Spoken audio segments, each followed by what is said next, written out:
E aí, meus queridos, tudo bem? Eu sou o Prof. Clayton Reis e essa é a resolução de mais uma questão da URGS de 2025 que fala sobre colisões. A questão diz o seguinte: assinale a alternativa que preenche corretamente as lacunas do enunciado abaixo na ordem em que aparecem. Um objeto de massa 5 kg, movendo-se com velocidade constante de 8 metros por segundo ao longo de uma trajetória horizontal e retilínea sem atrito, choca-se frontalmente com um objeto de 10 kg de massa parado.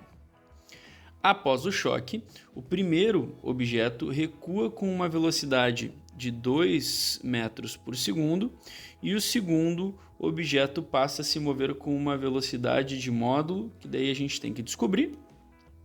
E ele também quer saber qual é o tipo de colisão. A colisão entre os dois objetos é, enfim. Bom, primeira coisa, vamos calcular para a gente ter certeza das coisas que a gente vai definir aqui, né? O que a gente tem então numa primeira situação? Situação antes, né? Nós temos um objeto de massa. Deixa eu desenhar aqui um objeto de massa. Vou chamar esse objeto de objeto A para ficar mais fácil, né? De massa 5 kg e que se move com uma velocidade de 8 velocidade do objeto A, 8 metros por segundo. Ele está indo na direção de um outro objeto, que eu vou botar aqui como objeto B. E esse objeto B, ele tem uma massa, como a questão nos deu ali, a massa do objeto B é 10 kg, e ele está inicialmente parado. Então a velocidade inicial do A é 8 e a velocidade inicial do B é 0. Ponto. É isso que nós temos. A gente pode definir isso como a situação antes da colisão. Tá? A situação antes da colisão é isso aqui que nós temos. Bom, após a colisão, o que vai acontecer? Vou desenhar aqui embaixo. Após a colisão, o objeto que a gente está chamando de objeto A, ele vai voltar com uma velocidade de 2 metros por segundo e o objeto B ele vai adquirir uma velocidade, né? A gente não tem como ter certeza, na verdade, mas acreditamos que essa velocidade tem que ser para cá, né? Por causa da colisão. Mas enfim, a gente vai ver isso depois. Bom, o objeto B, ele vai ter essa velocidade que a gente quer descobrir. Isso seria a situação depois da colisão. Após a colisão. Então nós temos essas duas situações. O que a gente vai fazer aqui? Para poder descobrir a velocidade final do objeto B, a gente vai aplicar a conservação de quantidade de movimento, né? Onde diz o quê? Que a quantidade de movimento, que a quantidade de movimento antes da colisão, ela tem que ser igual à quantidade de movimento depois da colisão. Lembrando que a gente vai estar falando de vetores e a gente vai fazer uma soma vetorial aqui, tá? Não podemos esquecer isso. Então a gente tem o quê? A quantidade de movimento do A mais a quantidade de movimento do B, tudo isso antes da colisão, a gente está falando de vetores, e a quantidade de movimento do A mais a quantidade de movimento do B depois da colisão. Lembrando que a quantidade de movimento, para a gente calcular, é só fazer a massa vezes a velocidade para cada um deles, né? Massa vezes velocidade. Então a gente vai pegar e vai fazer isso, ó. A massa do A é 5. A massa do A é 5. E a velocidade dele inicial é 8. Tá?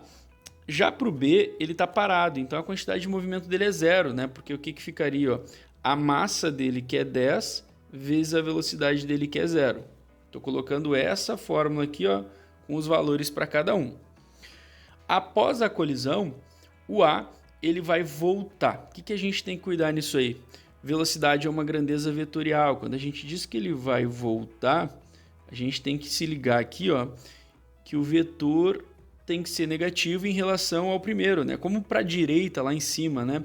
Eu botei como positivo, voltar indica uma mudança de sentido, e essa mudança de sentido tem que ter um sinal diferente quando a gente fala de vetores. Então, na verdade, vai ser a massa do A, que é 5, vezes a velocidade, só que com esse negativo aqui.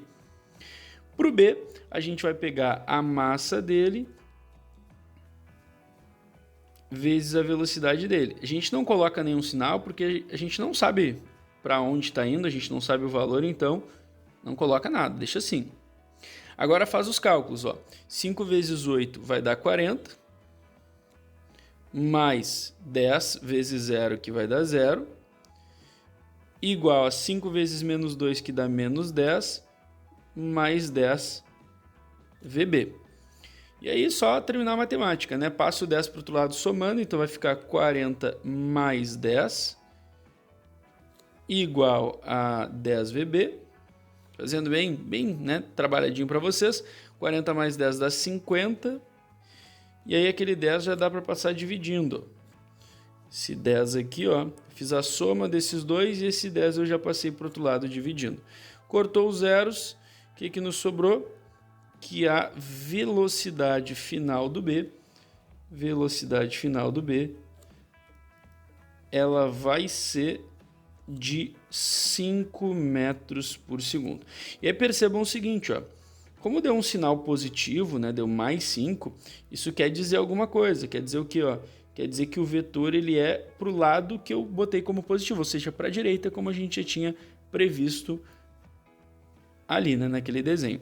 Então, 5. Olhando as alternativas, já sei que não é A, não é B e não é E. E aí o aluno fica em dúvida entre é elástica ou é inelástica.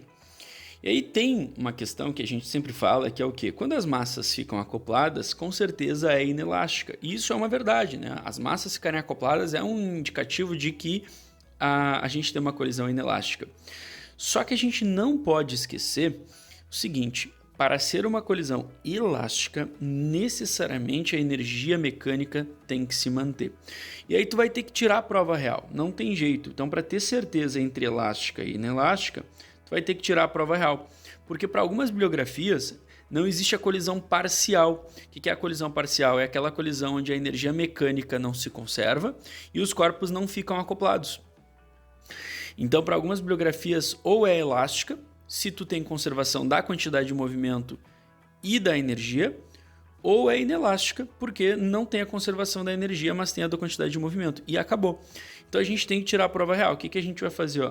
A energia cinética, lembra que a energia cinética pode ser calculado como a massa a velocidade ao quadrado dividido por 2. A energia cinética antes da colisão e a energia cinética depois. E aí, se der o mesmo resultado, é porque conservou, então é elástica. Se tiver alguma variação, então inelástica. Então vamos lá. É a energia cinética do A mais a energia cinética do B. Vamos lembrar que o B está parado, então a energia cinética dele no início é 0. Então vai ficar assim, a massa do A, que é 5, vezes a velocidade dele, que é 8 ao quadrado, dividido por 2 mais 0. Aí, fazendo essa continha, vai dar quanto? 8 ao quadrado dá 64, e aí vai ficar 5 vezes 64 vezes sobre 2. Aí, terminando essa conta, tu vai acabar encontrando 160, ou seja, a energia total cinética no início do problema, mecânica, né, é 160 joules. Isso antes. Agora tu vai fazer o cálculo da energia cinética depois da colisão. Mesma coisa, energia do A mais a energia do B. Só que agora com os valores após a colisão. E aí não precisa te preocupar com sinais, né? Porque energia é um dado, né, que é escalar. Então vai ficar assim, 5 vezes 2 ao quadrado dividido por 2, que é a massa e a velocidade do A depois da colisão, mais a massa do B, que é 10, a velocidade que a gente calculou, que é 5 ao quadrado, dividido por 2. E aí faz essa conta aqui. Então o que vai ficar? 2 ao quadrado dá 4, dá para cortar aqui, né, um quadrado com um dos dois ali, enfim. 5 vezes 2 vai dar 10, mas aqui a gente vai ter que fazer por partes, né? 5 ao quadrado dá 25, 25 vezes 10 dá 250, 250 por 2 dá 125. Então vai ficar esse valorzinho aqui, ó. Deixa eu só arrumar aqui. Esse valorzinho aqui. Ou seja, a energia cinética após a colisão, ela é uma energia de 135 joules. O que a gente consegue perceber aqui, ó? Ocorreu uma queda, né? Ocorreu uma queda aí de 25 joules. Né? Então, se ocorreu uma queda, significa que a colisão não pode ser elástica, porque ocorreu uma variação de energia. A gente perdeu energia no processo da colisão. Ou seja, só pode ser, então, colisão inelástica, certo? Eu sei que essa questão ela deu muita dúvida, porque os alunos têm uma ideia forte de que as colisões inelásticas necessariamente as massas vão ficar acopladas, né? Porque é um vício, que a gente vê isso muito nos vestibulares, mas como eu disse, tem esse problema de que algumas bibliografias não têm a colisão parcial. Na verdade, o que a gente teria aqui seria uma colisão parcial, né? Parcialmente inelástica, alguma coisa do tipo. Mas daí a URGS trabalhou só com os dois tipos e aí a prova real é ver se a energia se conserva. Se ela não se conserva, com certeza não é elástica, aí só pode ser inelástica. Resposta certa, alternativa D. Espero que vocês tenham entendido, espero que vocês tenham gostado. Muito obrigado por assistirem até aqui. Fiquem ligados aí nas próximas resoluções. Era isso, bons estudos para vocês e tchau, tchau.